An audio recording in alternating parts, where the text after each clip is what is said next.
सहनौ भुनक्तु सह वीर्यं करवावहै तेजस्विनावधीतमस्तु मा विद्विषावहै। ओम शांति शांति शांति। हरि ओम श्री गुरुभ्यो नमः। हरि ओम। My name is Nagaraj Nirchal and I'm the Vice Chancellor of Chinmaya Vishwavidyapeeth, CVV for short. We have gathered over online to celebrate National Statistics Day. With me is a well-known economist, Professor Krishna Kumar, and also one of my younger colleagues here at CVV, an assistant professor of philosophy, Dr. Venkatragavan. Why CVV and why National Statistics Day at CVV? The vision of CVV is to blend East with West, ancient wisdom with modern science, and to inculcate and to promote and celebrate scientific heritage of India. We want to interpret scientific heritage in a broad way, because when someone hears scientific heritage of India, they think about rishis, munis, and think back to thousands of years. But what we want to emphasize is that scientific heritage is being created now. Today's activity is tomorrow's tradition. And the general impression is that India has a very rich ancient tradition, but more recently, our contribution to the world, science and knowledge has been not that strong. This is the general impression. We want to actually point out that even as in the recent past, we have had many eminent statisticians, we have had many eminent scientists contributing significantly to the state of human knowledge. So we want to celebrate one of those persons, who happens to be Professor Prashant Chandra Mahalanobis. And his birthday is being celebrated as National Statistics Day. To do this, we have decided to interview a very well-known economist who is closely connected to PCM and Indian Statistical Institute. So in order to introduce him, I'm going to request Raghavan, Dr. Raghavan, to give a formal introduction to Professor Kumar. And after that, we have prepared a few questions for Professor Kumar to highlight PCM's life, as well as his contribution to the planning of in India, planning in post-independence India. Raghavan, please take over. Thank you, sir. Yeah, I'm extremely honored, and it is my great pleasure, but at the same time, I'm very nervous to introduce a scholar of the stature of Professor Kumar.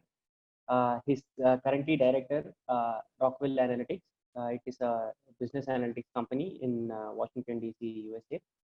And his early education was from Andhra University, after which he moved to ISI for his MStat. And then he did his PhD from Iowa State University. And he has held faculty positions at IIT Kanpur, Florida State University, Indian Institute of Management, where he was professor of economics and statistics for more than 8 years. And then University of Hyderabad, I was very happy to see that my own university, he taught there for 4 years or so in the Department of Economics there. And then the Institute for Social and Economic Change, Bengaluru, and then ISI Bengaluru, and then moved to US, and where he was adjunct professor in the George Washington University. He has almost 40 years of experience, and this is the reason why I'm so nervous to introduce a speaker of this nature. 40 years of experience in applied statistics, econometrics, general economics, managerial economics, quantitative analysis for business and public policy, business data analysis, uh, and business analytics. In the course of his long career, spanning so many decades of teaching, consultancy, and research, he has produced several research papers, books, and chapters in edited volumes, and he has also been investigator for several research projects, and he has guided PhD students both in India and in the US. So one can only get inspiration from such a colossal figure. And his current research interests are business analytics, macroeconomic policy, macroeconomic policy coordination, microeconomic foundations of macroeconomics, poverty, deprivation, and human development. One thing I found very interesting when I was going through his resume was that he's trying to develop an idea of estimating poverty without using the concept called poverty line.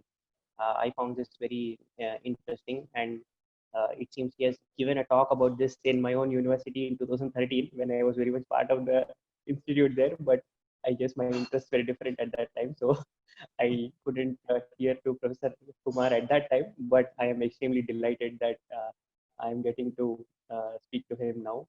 Uh, Sir, I welcome you, and I thank you very much for being part of CVV's celebrations and in observing the contributions of PCM and also National Statistics Day. Welcome, sir. Thank you, Dr. Raghavan. So Raghavan, he is a true academic brother for me because I'm an ISI, BStat, MStat, and also a PhD from Iowa State. Oh, okay. So, yeah, this is what this is called. Sahatirtha, like that, something it is called in Satirtha, like that in Sanskrit, they say, yeah, so those who are brothers in the same, under the same tutelage, etc. I see. That was interesting about your connection to Central University, Hyderabad. Yeah, yeah. I'm from the Department of Philosophy over there. Yeah. Okay. So can we take up the questions now, Professor Kumar? Yes. Mm-hmm. Yeah. So the very first thing I would like to ask you, sir, is how did you come to be associated with PCM and statistics? As you know, very few people are there who have had a chance to interact with PCM, and I know that you are one of them. So can you please tell us how you met him and how you got interested in statistics and your journey in ISI? I should say that I did not actually have a face-to-face meeting on a one-to-one meeting with Professor Mahalanobis, but I first saw him and was impressed by him and about ISI before I even went to ISI, when he gave a talk on India's second five-year plan. And this was at Andhra University, Voltaire in 1958. And in fact, it is that talk by him that prompted me to go to ISI and to specialize in econometrics. And it so happens that my thesis was also in an extension of Mahalanobis' planning model at Iowa State University. And when I was a student at ISI, my father came to visit me, and it was a surprise when he heard that P.C. Mahalanobis was the director of the institute. He told me that he knew one Mahalanobis who was a physics professor. I said, he's the same person. Then he said, arrange a meeting with him. So I arranged a meeting between my father and P.C. Mahalanobis. And that meeting took place at Mahalanobis' residence, Amrapali. And they were talking to each other about olden days for more than 1.5 hours. And I was waiting outside in the mango grove. And then after the meeting, they walked out of the meeting and walked towards me.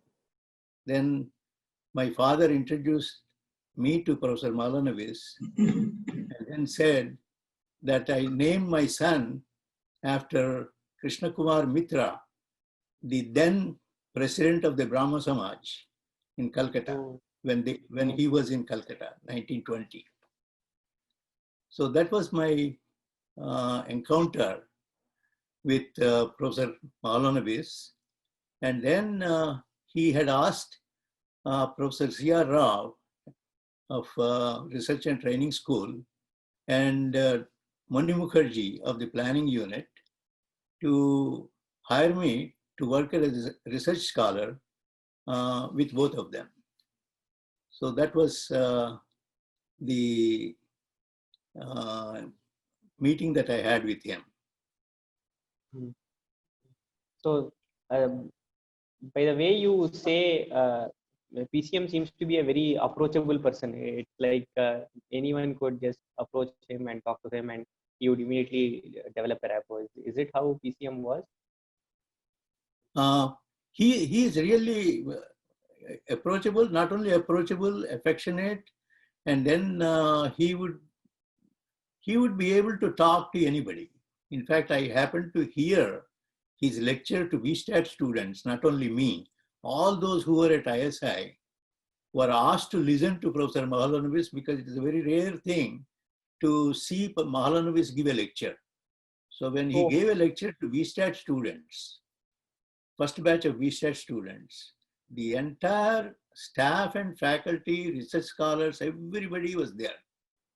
Okay. And he gave a lecture on probability and statistics and motivation to BStat students, and it was superb. One of the best lectures I had ever heard on the topic. So he's an excellent communicator, he was. Yeah. So this gives us a very nice connection to the next question, which is what is your general view about PCM's contribution to statistics in particular and to the scientific heritage of India in general? What do you think are his most important contributions? See, PCM belongs to a very rare pre-independent period scientific heritage of people. In fact, he was very much influenced in his own thinking and his own work in statistics by one Brajendranath Seal. He was actually at one time Vice Chancellor of Mysore University, some people might know. And he was taught by J.C. Bose at the Presidency College, Calcutta. And Meghnad Saha was 1 year junior to him and a very close friend of Mahalanobis. I always used to see Saha along with PCM on various occasions at ISI, and particularly the first convocation. And when dignitaries come, like Kosygin came, the Russian leader, every such occasion, along with Mahalanobis, I used to see Professor S.N. Bose. And so he belonged to that kind of a scientific heritage. Those are the people with whom he associated himself. But what is interesting is the way some of these people built not only their own research careers, but first-rate world-class institutions in our country. As we all know, he built ISI, okay, almost from scratch. The first year budget was 230 rupees or something of that order. And he started as a laboratory in his own office when he was a physics professor at Presidency College. And now what it is, ISI. See, that is how it was built. And I can give another example. I had the privilege to listen to a talk by Professor C.V. Raman when I was a college student. And C.V. Raman mentioned how he got the idea for the Raman effect. He said when he was traveling by ship to UK, he saw that the color of water in the glass was colorless whereas the color of water in the ocean was bluish green. Why? That was the question. And he asked somebody apparently to fetch buckets and buckets of water from the sea onto the ship, pull out, and then examine color there and color in the glass. And gradually he found some difference. Then when he went back, did more research and came up with Raman effect. Okay.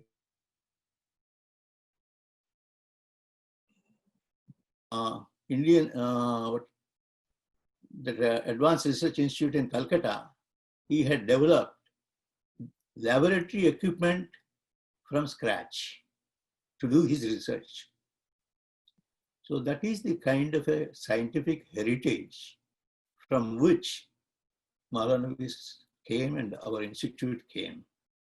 So from a shoestring budget, how to build world-class science is something we have to learn from these people. I can give another example.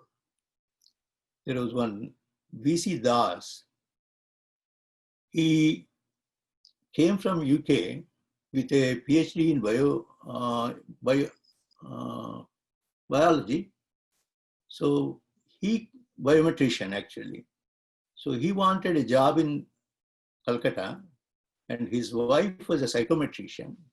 So he wanted a job for both of them. And somebody suggested that he should go and see Dr. Mahalanobis. So when he went to meet Mahalanobis, he gave him the job. But when he almost accepted it.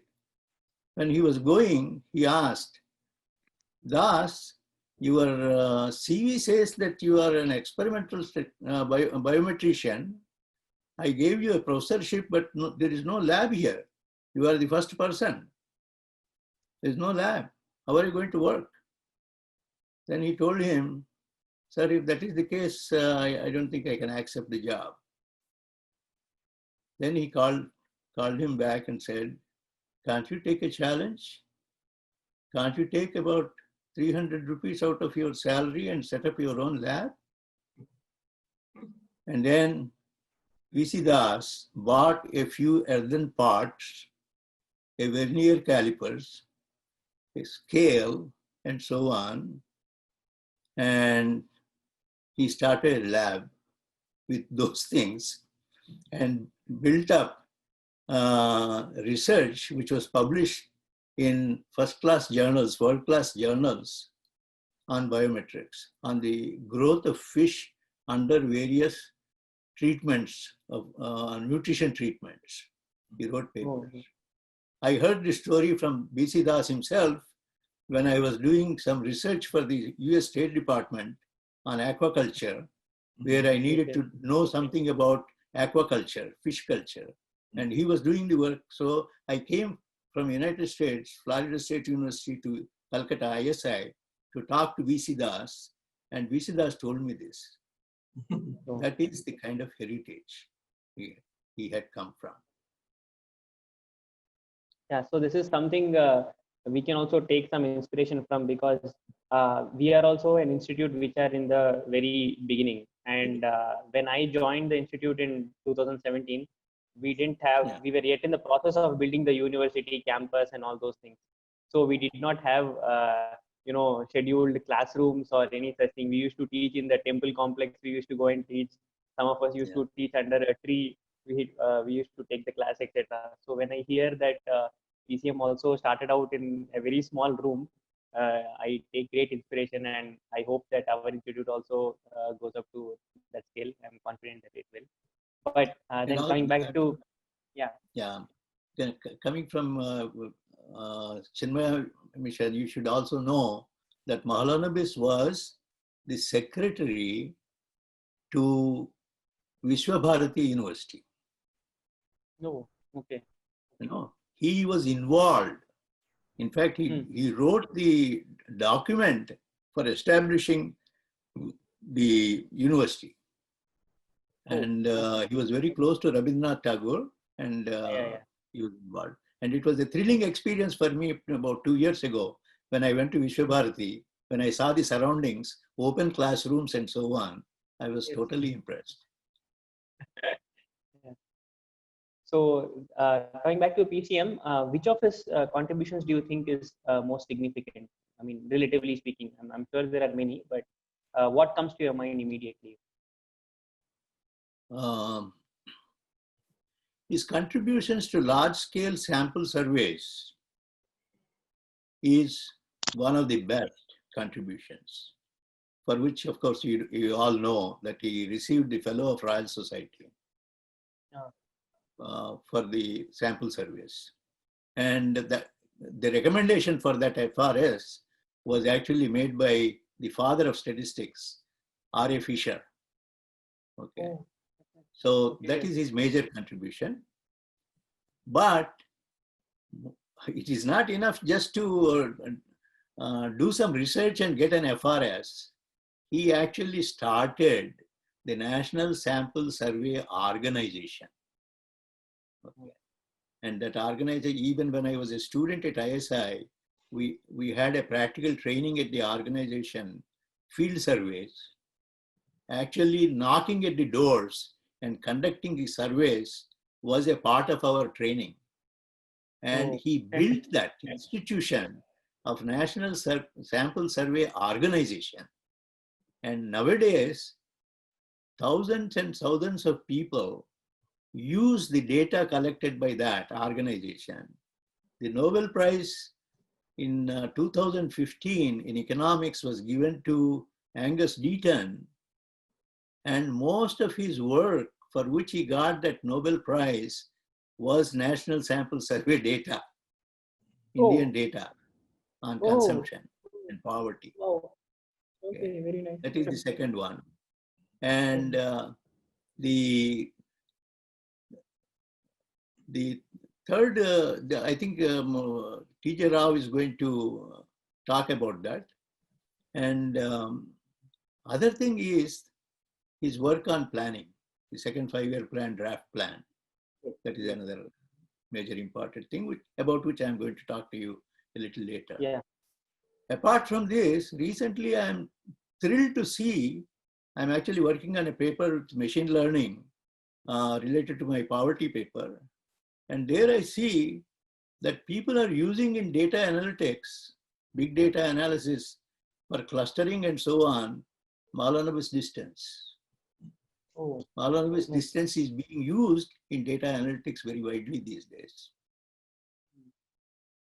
Yeah. So until few days ago, I did not know what this Mahalanobis distance was, but thanks to our Nagaraj Saab, I know now very clearly in a very simple language he explained to us. So I'm very happy that I know what you're talking about. So this builds to the immediate question, one specific contribution that you said about the second 5-year plan, which overlaps also with your research interest and your area of work, that is economic planning. So now let us come down to the topic of economic planning. So how do you think that PCM's work impacted economic planning in general? A lot of people know that P.C. Mahalanobis drafted the second 5-year plan, but they do not know the entire history behind. Yeah. When there are so many economists in the country, how come a statistician, Mahalanobis, was asked to prepare a plan? Okay, many people don't know. Yeah, that too a statistician who is training in physics. Pardon me? That too a statistician who has training in physics, not in economics or anything. So his training was in physics. Yeah, his training was in physics, and he was working already on statistics, and he was a statistical advisor, but he was asked to prepare the second 5-year plan draft. Why? Why people don't know? So the history goes back to where Mahalanobis and Nehru came from. What is the background? And you may know that Calcutta was the nerve center or epicenter of India's independence activity. In Yeah. fact, the Indian National Congress establishment was through the efforts of several Bengalis. Yeah. And that is also, there was a kind of a cultural revolution that was taking place in Bengal. And one of those was Brahmo Samaj, Yeah. was established in Bengal by Raja Ram Mohan Roy. And actually the grandfather of Rabindranath Tagore was one of the founders of Brahmo Samaj. And Mahalanobis' grandfather, Dwarakanath Tagore, Dwarakanath Tagore is Tagore's grandfather. Guru And Charan. Mahalanobis' father, Gurucharan Mahalanobis, his grandfather, was one of the first Brahmo Samaj people. And he happened to marry a widow.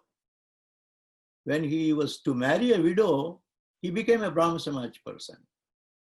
So the families of Tagore and Mahalanobis were very closely intertwined. They knew each other. And because I also belong to Brahmo Samaj, I know that the Brahmo Samaj people would get discriminated by the other traditional Brahmin Hindus. When that discrimination happens, within the Brahmo Samaj families, the ties were very close. Yeah. Okay. So that is why those two families were very close. So, and also Tagore was very active in independence movements. As a result, people like Nehru, Gandhi, all these people used to meet Tagore. When they would meet Tagore, Mahalanobis was more or less like Tagore's personal secretary. He was a few years junior to him in age, but he used to, and Tagore was his mentor, and Mahalanobis was like his assistant.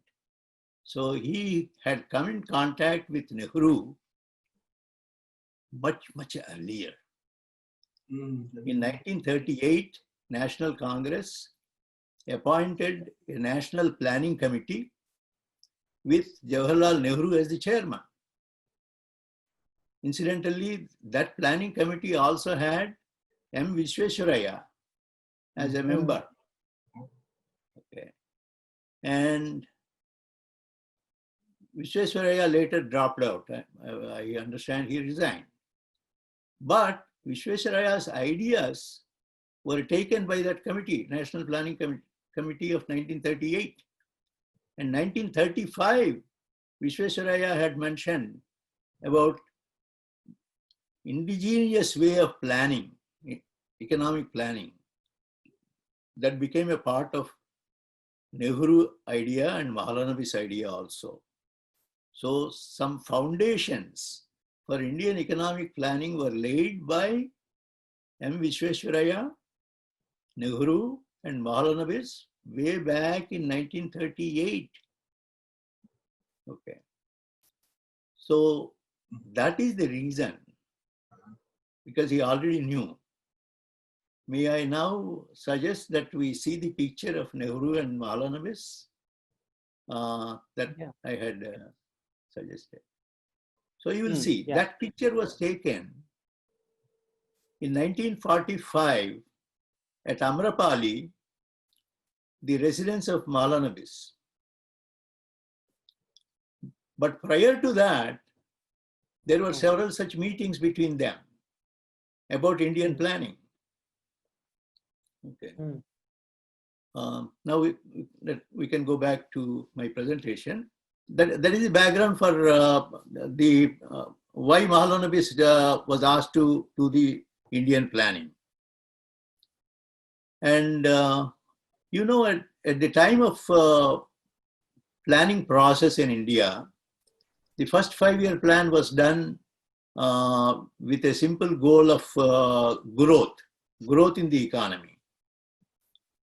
But then very soon it was realized that a country like India should concentrate not just on growth, but growth with equity, so a concern for income distribution.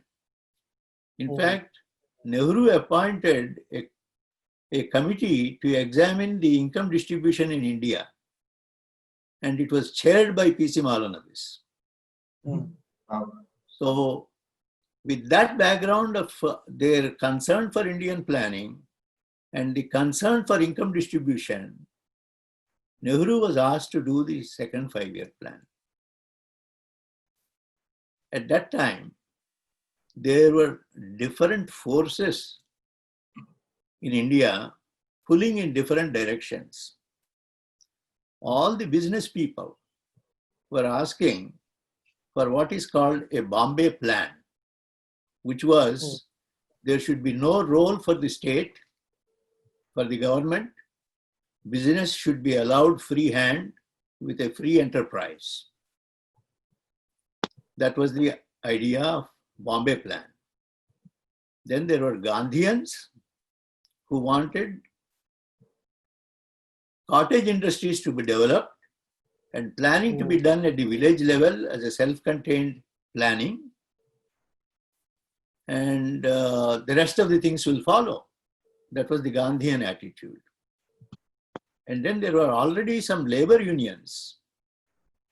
And labor unions are of the view that planning should be, because labor union by their nature, somewhat that is workers of the world unite kind of a theme, Marxist. They have some left leanings. So the labor unions were demanding a total centralized planning. So these three forces were operating when the planning was being done. So it was the responsibility of Mahalanobis to minimize the dissatisfaction of all these three groups. Okay. Because his idea is a plan is not just a blueprint. It has to be accepted by the people and it must be implementable. So to satisfy all those three groups, he came up with what is called a 4-sector model. First, he did that in 2 levels. In the first level, he said, let us concentrate on basic industries, which includes heavy machinery, machines to make machines, that type of thing, etc. And steel, iron and steel, all those are called basic industries. All that as one sector, rest of the economy is another sector. Then his idea is how much investment should go to the heavy industries, basic industries, and how much to the rest of the economy. That was his first level of thing. He did that. And then he said, rest of the, apart from basic industries, rest of the economy can be broken down into small and medium scale industry, agriculture, cottage industry, 3 sectors.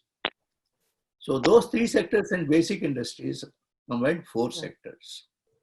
It was a 4-sector model that he built.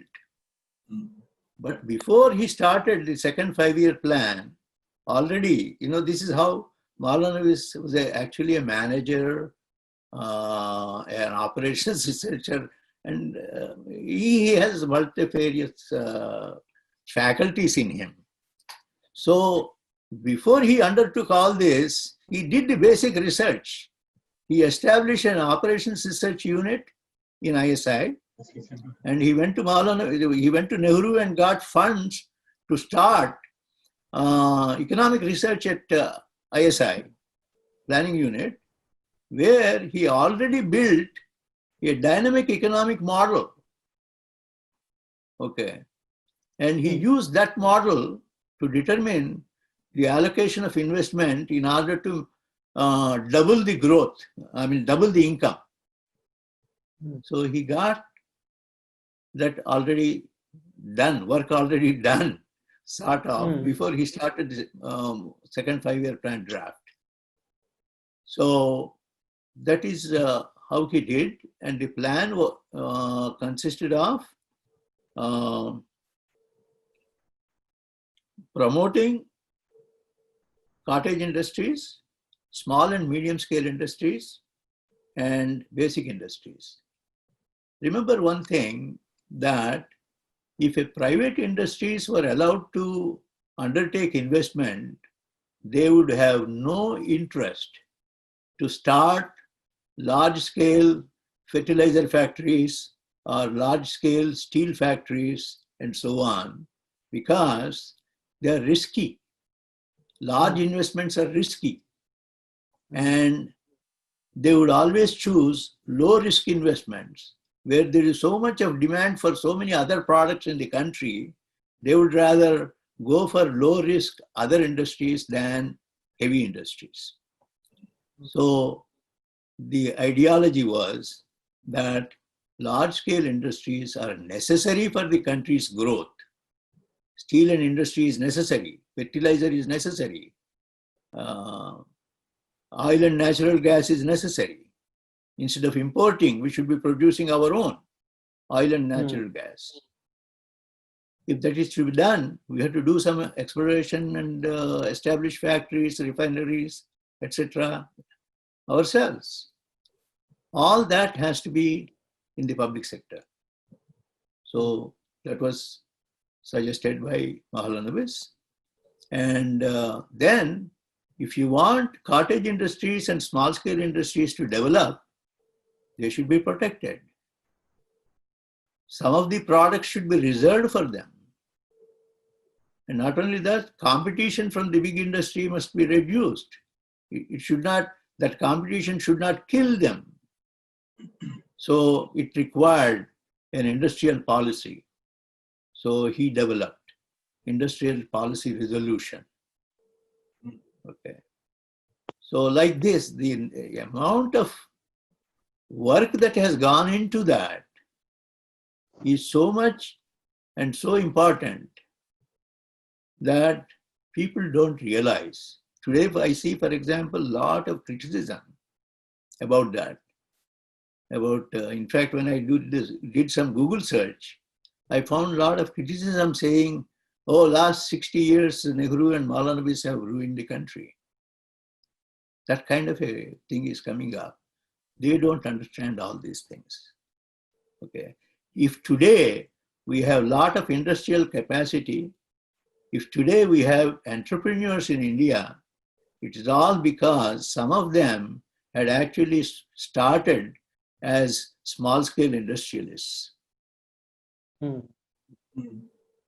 This is the kind of planning that we have. But first thing that I want to say is that you mentioned that PCM was not only a person who was involved in the planning, but he was also a very good manager, and he knew how to get things done. I was immediately reminded of a legend in our own times called E. Sridharan, who was responsible for building the metro and all, Delhi metro, etc. So one day I hope that we celebrate this great man also. All these great people seem to have this capacity, not only for technical know-how, but they also know how to manage people and manage the institutions around them so that they can get their work done. Yeah. And so, I think in PCM's case, Raghavan, he was also a great recruiter. He knew how to find the talent and put them in the right place. That was an amazing ability. He has put, some of the statisticians and econometricians that we are interviewing right now, so he knew how to find that talent and put them onto the right task. Very important thing. And it appears that he gave them somewhat of a free hand and a challenge also, so that they can mature even further. Exactly. I tell you, when I was a student and also a research scholar for 1 year, I could see C.R. Rao was given all the liberties that are needed. He never interfered with academic administration. P.C. Mahalanobis never interfered with academic administration at all. C.R. Rao had the upper hand, and he would not even enter the building unless it is absolutely necessary. He would do all his work at his home, Amrapali. Okay. In fact, there was a time when J.B.S. Haldane mentioned that, in fact, their quarrel between J.B.S. Haldane and Mahalanobis was, J.B.S. Haldane said that Mahalanobis is never here. Yeah. He's never in the institute. He's always abroad, traveling. Okay. Yeah. Why he was traveling? He was giving publicity for ISI and ISI's work when he is presenting papers at various conferences. Or he would go to Delhi. Why would he go to Delhi? He would go to Delhi to get money for people to work at ISI. See, that is how he really built the institute. He knew how to do things. Yeah. Yeah. So about this planning, towards the end of your response, you mentioned that nowadays there is a lot of criticism, etc. You also have an observation about this, and you said in your paper about when you did a review of the unfinished biography of PCM, you also made an assumption. You also made an observation that so I'm reading from your paper now. Mahalanobis did go wrong in the basic assumption that he made on the omnipotence of the planner to implement the plan in a mixed economy with a large private sector consisting of millions of individual decision makers, both in agriculture and industry. So, it appears that there was some thing to say about the basic assumption. So, can you just explain what you meant when you say this for non-specialists like us? Although Mahalanobis did talk about decentralized planning and so on, only in a conceptual framework, the second 5-year plan period did not implement any decentralized planning at all. Okay. So it looked more or less like a centralized planning with government regulations, preferences. So it is called permit quota Raj, kind of wrong. I would say wrongly. I have given you the reasons earlier already why permits and quotas are included. They are included for equitable manufacturing system in the country. Okay. Right. But in the absence of decentralized planning and in the presence of a centralized planning, what happens is the controls create shortages. Shortages create bribery. Oh. Okay. Right. Whereas in a completely free enterprise system, a buyer goes to the market, the seller quotes a price, and if the buyer likes it, he'll buy, otherwise he won't. Like that, just it is an exchange between buyer and seller that decides. And there is no intermediary, there is no corruption, nothing. Okay. But under scarcity, with the centralized planning, say for example, there is when I was building a house in Bangalore, cement was under control. So I had to buy the cement at 27 rupees a bag, only from the public distribution system. There was no black market at all. Okay. Right. But you could buy somewhere else. Yes. There are some people who buy through some corrupt procedures and sell in the black. Same thing with steel, was under control. But it was available in a black market. I could buy steel also in the black market. Okay. So the corruption and black marketism, etc., have developed because of the centralized planning. Okay.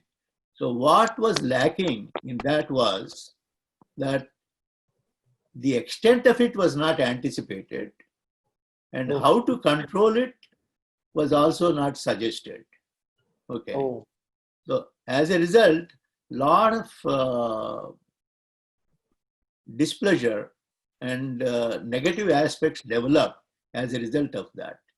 So if he had anticipated some of these things and provided a corrective mechanism, it would have been much better. And this point was pointed out in different ways by Professor C.N. Vakil and P.R. Brahmananda of Bombay University. Oh, okay. So was it, I mean, this is just for my own curiosity, I'm asking, was this observation immediately made as soon as the plan got implemented? So in the third 5-year plan, did they Before. Actually, Professor P.R. Brahmananda, their book was based on P.R. Brahmananda's doctoral dissertation at Bombay University. It was actually written by Brahmananda because his supervisor was Vakil. It was called Vakil and Brahmananda. Brahmananda was second author, but really it was based on Brahmananda's thesis. And I had discussed with Brahmananda himself after reading the book. So it was done before the planning. Before the planning itself, in fact, Brahmananda came up with another model. It's called wage goods model. It's a very good model, in fact. In fact, I argued with Brahmananda. Hey, how come you accept, Vakil accept? You know, another thing that Mahalanobis did as a manager, I'm telling you, what he did was, he knew that a lot of people are talking that why a statistician and a physicist is doing economic planning, right? Yes. So he requested, I think it was C.D. Deshmukh, who was the finance minister at that time. He asked the minister to assemble all famous economists in the country to review his draft second 5-year plan. Oh, okay. And got that plan approved by all those present stalwarts. There was only one dissenting opinion by Professor B.R. Shenoy. Oh. The rest of the economists in the country, D.R. Gadgil, C.N. Vakil, several other stalwarts, they all gave their approval stamp to Mahalanobis planning. Oh, okay. Despite knowing this clause that the corruption would... Yes. Oh, okay. Right. Interesting. Thank you. Thank you very much for sharing that. He has that persuasive power. Mahalanobis had that persuasive power.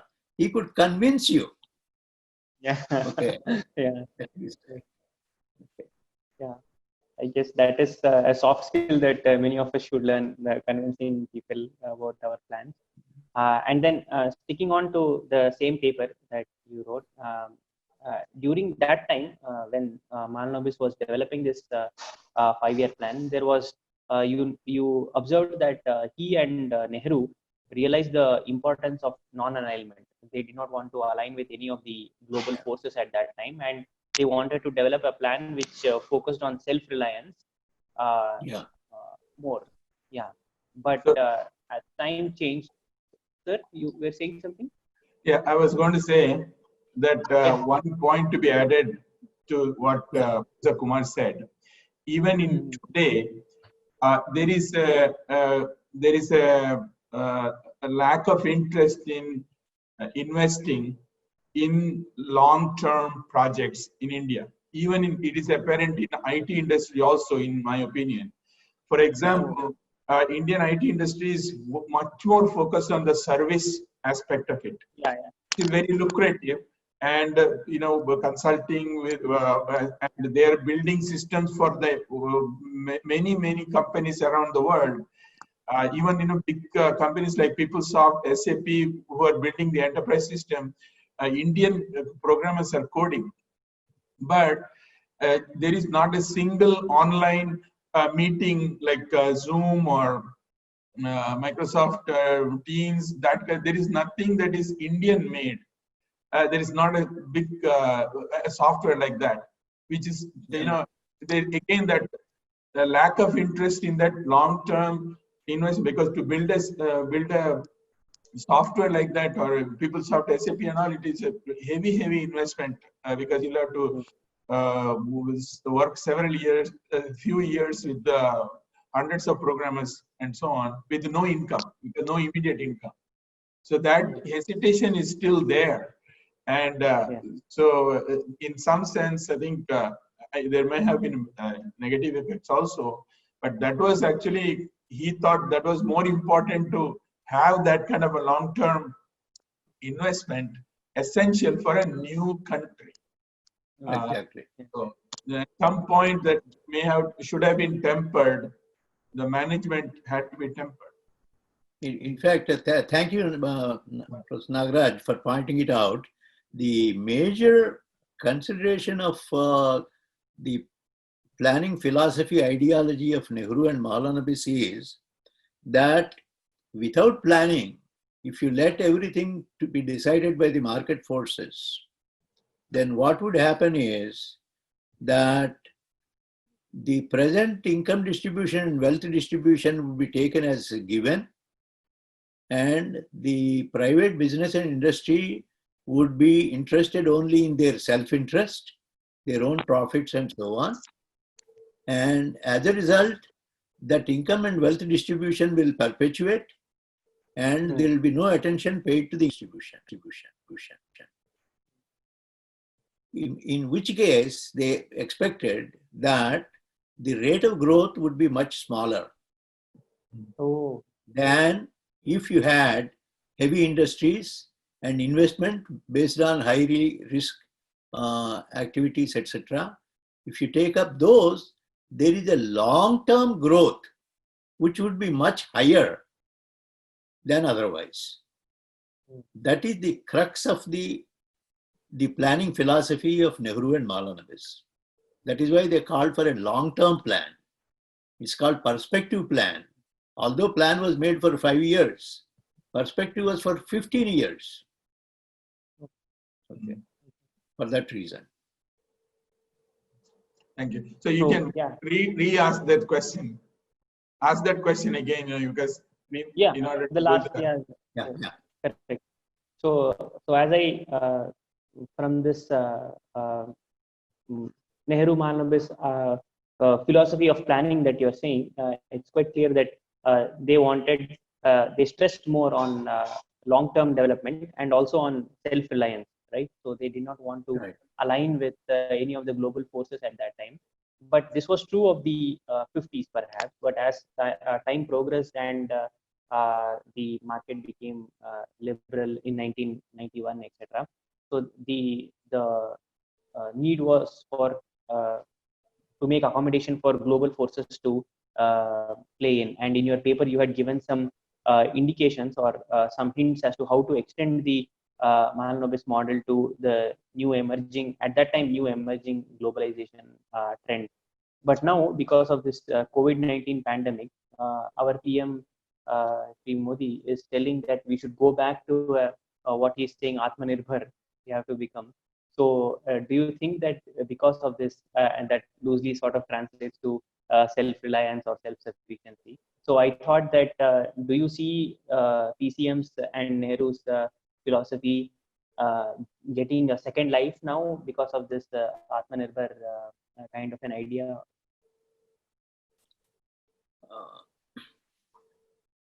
See, at that time, if India wanted, India could have aligned with United States and got some foreign aid to build up Indian economy. In fact, subsequently, a lot of people compared India's growth and called it a Hindu rate of growth of 2% or 3% compared to 7% growth in Asian tiger countries. People talked about it in 2000. Okay. But if you examine, those Asian tigers grew because of Singapore and Hong Kong were financial bases, not a total economy, small island economies, not like India. Okay. And Taiwan and South Korea developed because of American markets. America had a preferred market from South Korea and Taiwan. Okay. So it is because of that kind of an alignment they grew. Okay. So if India wanted to align with the United States, it could have grown. But with what cost? It would have been dependent on United States. Yes. And similarly at that time, because of the Cold War between Russia and the United States, wherever United States were trying to have an influence, Russia also used to show interest to nullify the effect of United States in other developing countries. Okay. So Nehru and Mahalanobis, they did not want either to go Russian way or the American way. So they wanted to be independent. But then they also realized that it is very, very difficult to be independent with these two giants around. So they felt, oh, there are other countries. In fact, Egypt was one of them. Abdul Nasser was a good friend of Nehru. Abdul Nasser and Nehru felt that countries like Egypt and India, etc., they should all unite together and form a group of non-aligned countries. Okay. So that is the philosophy. By the way, coming back to the self-reliance aspect, see, there are two elements to that. One is called self-sufficiency and the other is self-reliance. Self-sufficiency is in terms of finance. So that means you don't want to depend on foreign aid. Self-sufficiency is not depending on foreign aid to the extent possible. And self-reliance means that we should not be importing things for our growth. We should rather be producing our own goods. That is self-reliance. Okay. That is the difference between the two. Okay. So they emphasize both aspects in the planning, self-reliance and self-sufficiency. They said in the beginning, we may have to take some financial aid because we have to import some machinery to build machines in the country. So in the beginning, that is necessary. But we should spend only on such necessary imports, but not on unnecessary imports. That is the reason, if you recall, in those days, there was more or less a total ban on consumer luxuries to be imported. Okay, no cars to be imported. Okay, no washing machines, no dryers to be imported. Okay. Okay, when I was growing up. Okay. Oh, okay. We didn't know this was Because if you do that, then the pressure, because we are not exporting much. Okay. Yeah. If we want to import, we have to export. When we are not exporting, if we are importing, that means foreign exchange is involved. So scarce foreign exchange being involved in importing consumer items is a luxury we could not afford. That is why it was not permitted at that time. Oh. Okay. So this is the concept of self-sufficiency and self-reliance. Okay. Coming back to what I said in that paper about applying Mahalanobis' model or approach to planning in those days, 1997, what I meant was, as you know, by 91, the World Bank and IMF had already introduced all over the world the free trade kind of a neoliberal policies that all countries, in order to receive IMF loan, you have to agree to the terms called conditionality that says you have to liberalize, you must allow foreign investment and so on and so forth. Okay. So by 96, 97, when I wrote that article, there was a free trade already allowed. Okay. Right. So then what I argued, I had written another paper in Economic and Political Weekly, and that is called Management of Development in Newly Emerging Global Economic Environment. Economic and Political Weekly, June 1996. In that paper, I argue that what Mahalanobis had given in his plan is actually a process, a planning process, which identifies an objective function, identifies how the economy is growing, a dynamic model, and it identifies policy instruments, and then you choose those policy instruments that maximize your policy objective subject to the constraints imposed by the economy. That is the operations research model that he had presented. So what I was saying in that paper is, accept that we are in a new regime of globalization where free trade is allowed, foreign investment is allowed. Is there a scope for planning? I argued, yes, we can still use Mahalanobis' planning process, but with a different style. It won't be an optimization model, it would be a game theoretic model, because not only you are optimizing your objective, the other people with whom you are trading, they are maximizing their objective. So the question is, your optimal plan should be consistent with their optimal plan, so that you can negotiate a kind of a trade agreement with them. Okay, that is what I explained in that one. Now, recently there is another talk going about after COVID about self-reliance and so on.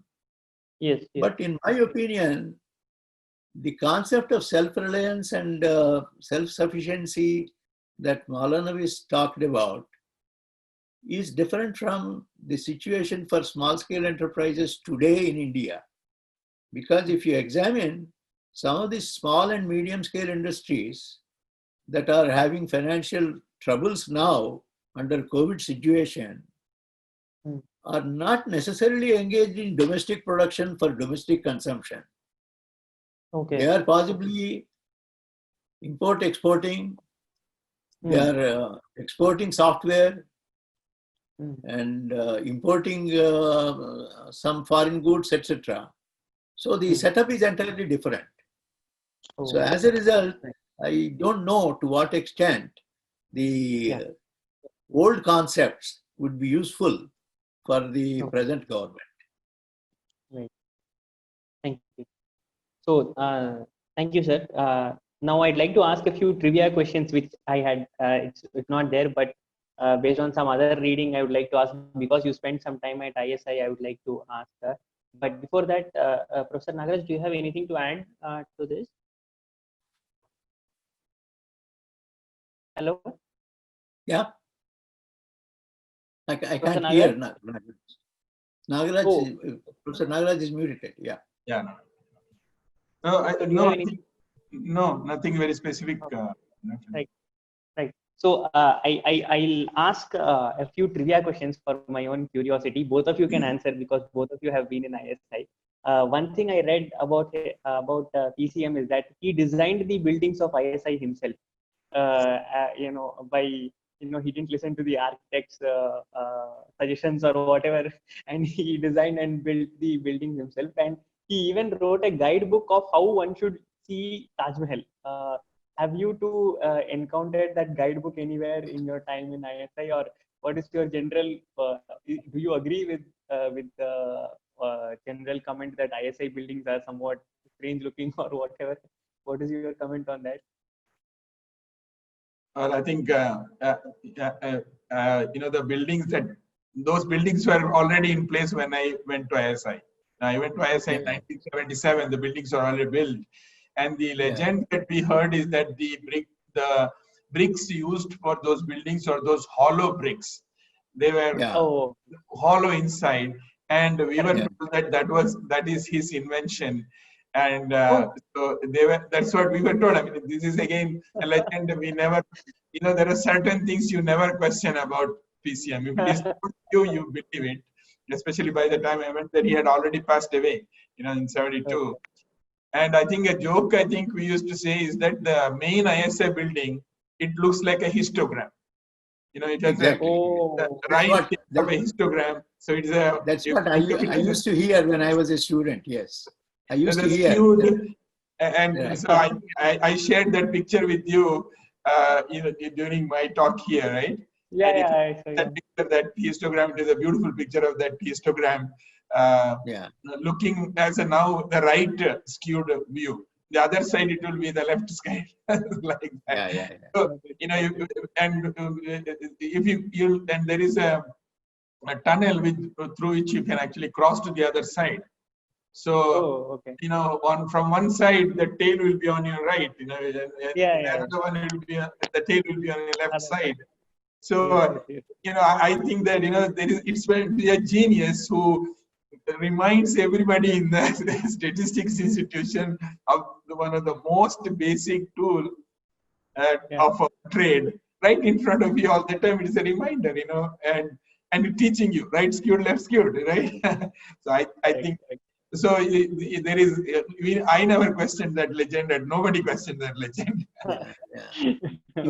I was talking earlier about Mahalanobis and his Brahma Samaj things. So within Brahma Samaj community, it is well known that Mahalanobis wrote a document. It is in Bengali. It is called Keno Rabindranath Tagore Ke Chai. Why do we need Rabindranath Tagore in Brahma Samaj? Was his title of that essay. That is because at one time Rabindranath Tagore was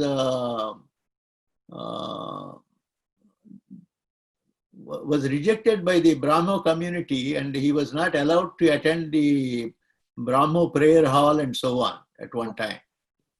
So Mahalanobis wanted him to be back into the Brahma Samaj fold.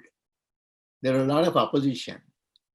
So he wrote that essay, and that has been translated by A. Mahalanobis, one of his relations. And it is available in English also, I think. If you read that, you will see how he would argue persuasively. Okay. And convince people. Okay. And similarly, if you see, he got the first grant about 5 lakhs or so to conduct a survey, sample survey. Okay.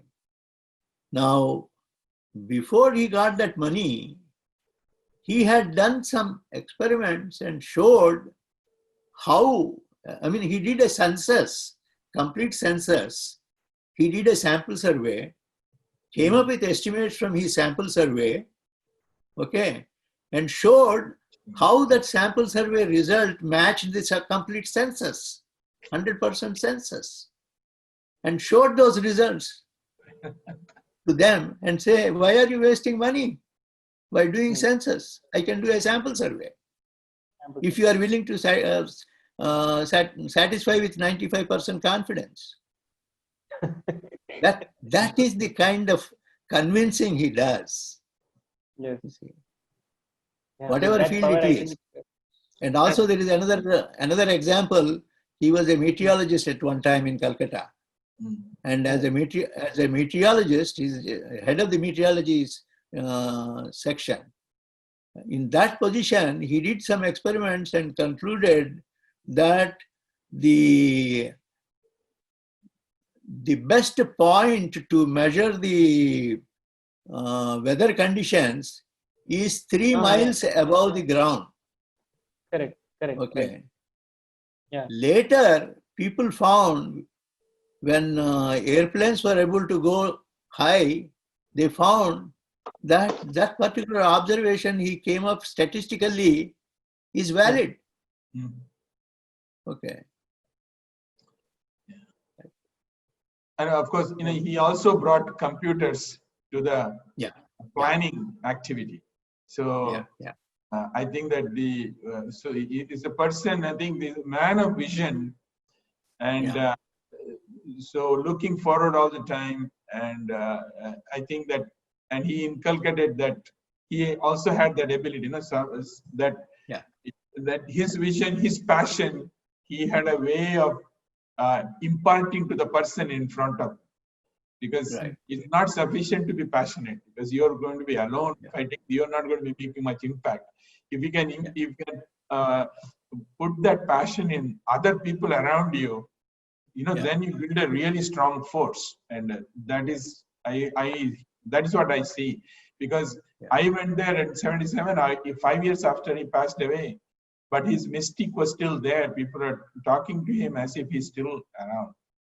He's saying, and the Amrapali, walking by that Amrapali house, there was it was, even on an everyday basis, walking by that house had a very, almost like walking by a temple feeling, in our mind. And another thing, he's like a master. So he had, when famous statisticians visited ISI, he will get them to plant a tree or plant some thing and put their name next to them, saying, so this is planted by Ronald Fisher, and this is by somebody else, and so on. So it was kind of something very interesting. You go to the class, you listen to the lecture and discuss the theory or statistics produced by these people, and then you're going back to lunch, walking by a tree planted by that person. So he had a way of bringing it close to you in many ways. The same, some concept in the classroom, outside the classroom, in practice, in theory, and that created that. And it will instill that kind of drive in everybody. And he is not there anymore. So that takes a genius to do that. But I think heritage we have to remember, and we have to really, the best tribute to Professor P.C. Mahalanobis is to learn from his work and his contributions.